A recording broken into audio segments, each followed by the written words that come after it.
بسم الله الرحمن الرحیم. د دې پبلک اویرنس کمپین په سلسله کې دا یو بل ریئر کیس موږ تاسو ته پرزنټ کوو. دا یو 80 کالو یو پولیس دی، مینا ګل نومې دی، د هنګو سره یې تعلق دی. دته اصل کې داسې تکلیف شروع شو چې د به د کلونو راسې دته په خوراک کې تکلیف شروع شو. چې څه به خوړل هغه به څه وخت پس واپس خولې ته راتله او بدبو د خولې نه به شروع شوه او ورو ورو وزن هم کافي کمېدل شروع شو. دا تکلیف دلته کافي ډېر ټایم پورې و او هلته لوکل ډاکټرانو ته تعقیب ورکړو، دوايانې باندې انټي بایوټیک او داسې څیزونه لیکل، خو دلته څه خاص فایده به نه کېده. بیا چې دا ما ته یو ENT سپیشلیست ته لاړو، هغه له ایکسرې وکړي نو پته ولګېده چې دلته یو خاص مسله ده او هغه دپاره هغه بیا دلته کې LRH هسپتال ته راولېږه. دلته چې دا راغی موږ ته هسټري واخیسته، ایګزامینیشن مو وکړو او بیا مو له دا ایکسرې وکړې، رنګینه ایکسرې، بیا یو سوال ورته ووایو، هغه مو له وکړه.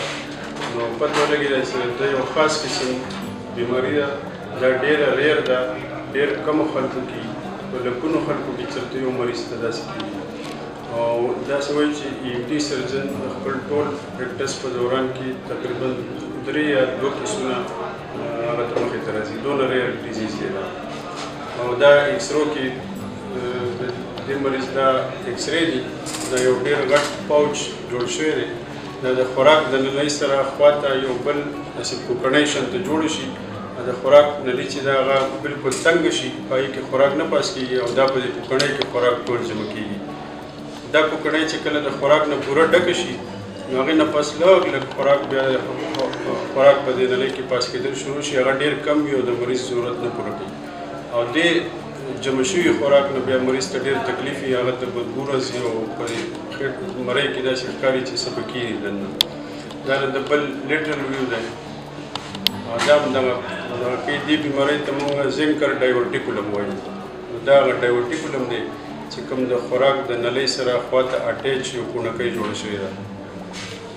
د دې مریض بیا موږ اپریشن وکړو، نشه مو له ورکړه، په لیست باندې پوره اپریشن ورله وکړو او بهر طرف نه کټ ورکړی و او د ټول چې کومه کونکۍ وه هغه موږ بار راویسته او هغه کټ کړه او بیا خپل د دې خپله خاص ټکنیکل طریقې هغې سره موږ د ریپیر وکړو او یو هفته پورې دا موږ وساتو چې د دې څه کمپلیکیشن وي چې دا به پته ولګي. خو الحمدلله هېڅ کمپلیکیشن ورته نه شوي او زخم هم ډېر ښه ټیک شو او دننه زخم یې هم بلکل برابر شو.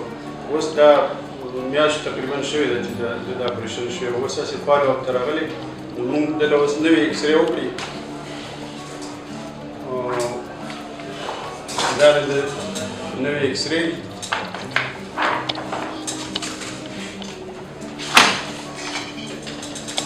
او بلکل هغه چې کوم کونکۍ جوړه شوې وه هغه ختمه شوې ده او د عام د خوراک نلۍ چې دا هغه موږ کولو کړې وه، چونکې په هغې کې عام خوراک اوس پاس کېږي او معدې پورې دا رنګینه ایکسرې ده، دا دوی پکې ښکاري او معدې ته بلکل آرام سره رسېدلی ده او باقي مریض ته هم هېڅ تکلیف نشته، خوراک تکلیف یې ښه شوی دی. بل دې اپریشن دوران کې کله کله د اواز رګ کټ کېږي نو بیا مریض خبرې نشي کولی.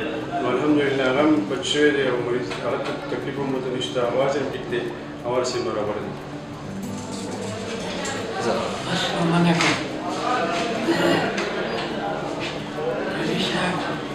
ٹھیک ٹھاک شو، آپریشن کامیاب ہے،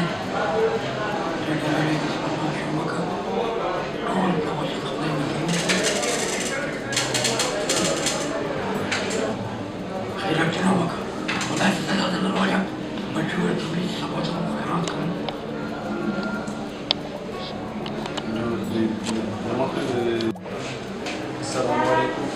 زه رئیس احمد او هغه مې له بل صاحب زویم د دې د خوراک تکلیف و تقریبا 11 کاله مخکې د 80 کاله عمر یې و او اول مو د ټولو ډاکټرانو ټولو دې فیملي شکریات ادا کوو چې موږ بهر پرایویټ مې سره وښودلو خو هلته موږ یو نیم 2 لکه روپۍ غوښتلې، زموږ بس نه کېږي او بیا موږ دلته راوستو. الحمدلله دوی ښه سره دې اپریشن کامیاب شو. اوله بس الحمدلله اوس ښه تکلیف ورته نشته دی، 80 کاله عمر دی، الحمدلله اوس ښه ټیک ټاک دی. موږ چې دا زموږ دوی نوی کړی زموږ بعد دغه به نه و، اوس به نه کېدو نو دا به موږ سره مخ شوی و. دا درخواست ده چې انشاءالله څوک هم راځي او دوی ته د ښه دغه سره راځي تسلي سره موږ د دوی ټول سټاف شکریا ادا کوو